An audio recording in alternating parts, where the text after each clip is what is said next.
Hi guys, అందరు బాగున్నారు అనుకుంటున్నాను. సో ఇ- ఏమైందంటే యూఎస్ఏ 104 ఇండియన్స్ని డిపోర్ట్ చేసిందట. అక్కడ ఏం చేసిందంటే handcuffed legs chained struggled to use washroom for 40 hours. So బేసిక్గా ఏం చేసిందంటే అమెరికా 104 ఇండియన్స్ని అంటే డిపోర్ట్ చేసింది, ఇల్లీగల్ ఇమిగ్రెంట్స్ని. సో ఇండియా ఏం చెప్పిందంటే, మీరు రీసెంట్గా గుర్తుంటే ఒక 18,000 మెంబర్స్ని ఇండియా యాక్సెప్ట్ చేస్తుంది, మీరు ఇల్లీగల్ ఇమిగ్రెంట్స్ని పంపించండి ఇండియాకి, ఇండియా యాక్సెప్ట్ చేస్తుంది అని చెప్పింది. ఒకవేళ వాళ్ళు అంటే ధృవీకరించాక వాళ్ళు మన వాళ్ళే ఇండియన్స్ అని తెలిస్తే ఇండియా యాక్సెప్ట్ చేస్తుందని చెప్పింది. సో ఏం చేశారంటే ట్రంప్ అని కాదు, యూఎస్ఏ వాళ్ళు ఏం చేశారంటే, ఇప్పుడు ఇండియన్స్ ఉన్నారు కదా అక్కడ, వాళ్ళని బేసిక్గా సంఖ్యలు కట్టి పంపించారు. ఏదో ఇక్కడ ఇప్పుడు వాళ్ళు కొంతమంది ట్విట్టర్లో వీడియోస్ కూడా రిలీజ్ చేశారు. తను చూడండి, యూఎస్బీ చీఫ్ అట, యూఎస్ యొక్క ఆర్మీ చీఫ్ అట. సో ఇక్కడ వీడియో చూస్తే మనకి ఏమనిపించింది, ఇక్కడ చూసారా వాళ్ళ కాళ్ళకి సంఖ్యలు కట్టి, చేతులకు సంఖ్యలు కట్టి బేసిక్గా పంపారు. సో ఇప్పుడు ఏమంటుందంటే, ఇండియన్ అపోజిషన్ ఉంటుంది కదా, దీని గురించి అగేన్స్ట్గా చెప్పింది. అంటే ఇది మనకి ఇండియన్స్కి డిస్రెస్పెక్ట్ చేస్తున్నారు, ఇది తప్పు కదా, ఇలా చేయదు కదా అని చెప్పి. సో జయశంకర్ గారిని కూడా ఏమంటారు, పార్లమెంట్లో అడిగారు. సో మీ ఒపీనియన్ ఏంటిది, ఇండియన్స్ని ఇలా బేసిక్గా ఇలా తప్పుడుగా వ్యవహరిస్తున్నారు ఇండియన్స్తో, ఇది హ్యూమన్ రైట్ వైలేషన్ కదా, అది కదా, ఇది కదా అని చెప్తున్నారు. సో దానికి జయశంకర్ గారు ఏం చెప్పించారంటే, ఇక్కడ ఇచ్చారు, all countries are obligated to take back their citizens. So బేసిక్గా మన వాళ్ళు ఇల్లీగల్గా ఎంటర్ అయ్యారు, సో మనం ఆ సిటిజన్స్ని తీసుకోవాలి, సో తీసుకుంటామని చెప్పారు. సో దీని గురించి కూడా అడిగారు, ఎందుకు వాళ్ళు అలా సంఖ్యలు పెట్టి పంపించారంటే, తను ఏమన్నారంటే, బేసిక్గా ఇక్కడ జయశంకర్ గారు, అది ప్రోటోకాల్ వాళ్ళది. సో అంటే మీరు ఇల్లీగల్ ఇమిగ్రెంట్స్ అంటే లీగల్గా ఎంటర్ అయితే డిఫరెంట్ విషయం, బట్ ఇల్లీగల్గా ఏంటంటే వాళ్ళు ఎంటర్ అయ్యేందుకు అఫీషియల్గా అయితే ఏమంటారు, ఎంట్రీ కాదు. ఇప్పుడు మన ఇంటికి దొంగలు పడడం ఎలాగో, ఒక కంట్రీలో ఇల్లీగల్గా ఎంటర్ అవడం అలాగే కదా. So criminal in the sense వాళ్ళు లా బ్రేక్ చేశారు కదా. సో లా బ్రేక్ చేస్తే క్రిమినల్స్ కదా, ఇల్లీగల్గా ఎంటర్ అయ్యారు ఒక కంట్రీకి. సో అది వాళ్ళ ప్రోటోకాల్ ఏంటంటే, వాళ్ళని అలానే వాళ్ళు అలా డీల్ చేశారు. సో అది అమెరికా చేసే విధానం, మనం ఏం అనలేం కదా, ఎందుకంటే వాళ్ళు క్రైమ్ చేశారు. సో వాళ్ళని అలా క్రిమినల్స్ లాగానే డీల్ చేశారు. ఇది నా ఒపీనియన్. అంటే వేరే వాళ్ళకి డిఫరెంట్ ఒపీనియన్ ఉండొచ్చు. బేసిక్గా మన ఇండియా కూడా ఇప్పుడు కొంతమంది ఇల్లీగల్ ఇమిగ్రెంట్స్ని డిపోర్ట్ చేసేటప్పుడు మనం కూడా సంఖ్యలు కట్టకుండా డైరెక్ట్ ఇట్లా అలా చేయాలని చెప్పలేం కదా.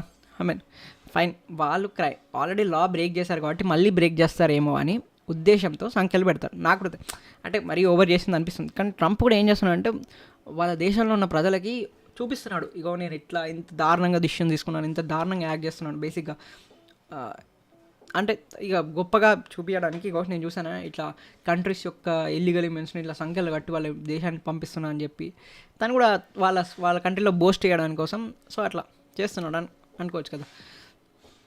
సో ఇది అలా జరిగింది. సో అండ్ ఇంకో విషయం ఏంటంటే, ఈ ఇండియాలో అంటే ఇది ఫస్ట్ టైం కాదు, to be honest, illegal immigrants America నుంచి ఇండియాకి వచ్చారు. ఇది ఇక్కడ చూసినట్టయితే నెంబర్ చూసినట్టు 2009లో 73, 700, 10లో 700, 800. సో ఇలా వస్తూనే ఉన్నారు.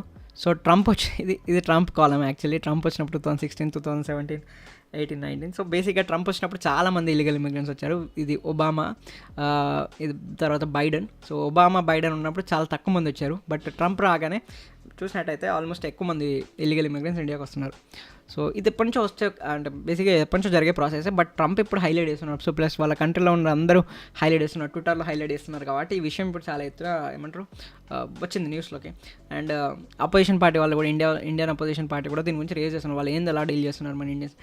కానీ వాళ్ళని జైల్లో అయితే పట్టుకొని వాళ్ళకి ఇప్పుడు వాళ్ళని పట్టుకపోయి జైల్లో వేసే అధికారం కూడా ఉంటుంది యూఎస్లో ఉంటే వాళ్ళని. బట్ వాళ్ళు ఇండియాకి పంపిస్తున్నారు వాళ్ళని. సో ఇప్పుడు వాళ్ళు చేసే విధానం, రేపు ఫ్యూచర్లో అంటే ఇండియాలో చాలామంది బంగ్లాదేశీ, రోహింగ్యాస్, బేసిక్గా రోహింగ్యాస్ అంటే మయన్మార్ నుంచి వచ్చిన వాళ్ళు. సో వీళ్ళందరూ ఇమిగ్రెంట్స్ ఉన్నారు. మనం కూడా వాళ్ళని ఎలా డీల్ చేసాం, కాన్సన్ట్రేషన్ క్యాంప్స్లలో వేసి వాళ్ళని కూడా సపరేట్గా సంఖ్యలు పెట్టి సపరేట్ చేయడం, మనం అది కూడా మనం అవసరం వస్తే చేస్తాం కదా.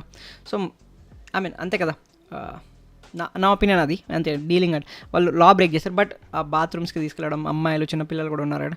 బట్ కొంచెం వాళ్ళు చూపిస్తే బాగుండు. బట్ లెట్స్ సీ, మేబీ ఈ ఫస్ట్ టైం ఇట్లా చేశారు. ఇప్పుడు మోడీ ట్రంప్ మీటింగ్ అయ్యాక మేబీ కొద్దిగా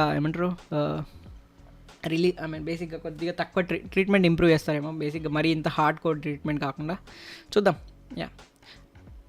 సో యా ఇప్పుడు మనం ఒకవేళ ఇప్పుడు అంటే అనుకోవచ్చు మన అపోజిషన్ వాళ్ళు కొంతమంది ఒపీనియన్ ఉంటుంది కదా, ఏంటి ఇండియా మన చిన్న దేశమా, ఇండియా ట్రంప్ మీద ఫైర్ అవ్వాలి, ఏంటి ఇట్లా ట్రీట్ చేయొద్దు మా వాళ్ళని, ఇంత ఇంత ఏమంటారు ఇంత దారుణంగా ట్రీట్ చేయొద్దు అది ఇది అన్నాను అనుకోండి. సో ఒక ఎగ్జాంపుల్ ఏంటంటే, అంటే ఇండియా చిన్న దేశం అని కాదు కానీ, బట్ ఫర్ ఎగ్జాంపుల్ కొలంబియా ఇలానే చేసింది. మా మా కంట్రీ ఇమిగ్రెంట్స్ని నువ్వు ఇలా ట్రీట్ చేస్తావా, ఇట్లా చేస్తే మేము తీసుకోవాలని, మేము మంచిగా ఏమంటారు మంచి రెస్పెక్ట్తో వాళ్ళని పంపి అని చెప్తే, ట్రంప్ ఏం చేశాడంటే ఆ దెబ్బకి 25% టారిఫ్స్ వేసాడు వాళ్ళ మీద, వాళ్ళ కంట్రీస్ మీద.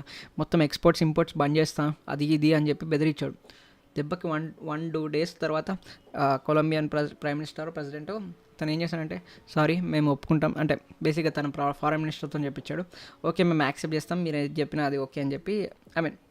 సో అదే అంటున్నాను నేను, మన ఇండియాకి మన ఇండియా ఒక స్టాండ్ తీసుకొని నిలబడచ్చు. బట్ ఇండియా ఏం చేస్తుంది, వాళ్ళు ఇల్లీగల్ ఇమిగ్రెంట్స్, రేపు మన దగ్గర నుంచి ఇల్లీగల్ ఇమిగ్రెంట్స్ పంపాలన్నా మనం ఇలానే చేస్తాం బిఆర్.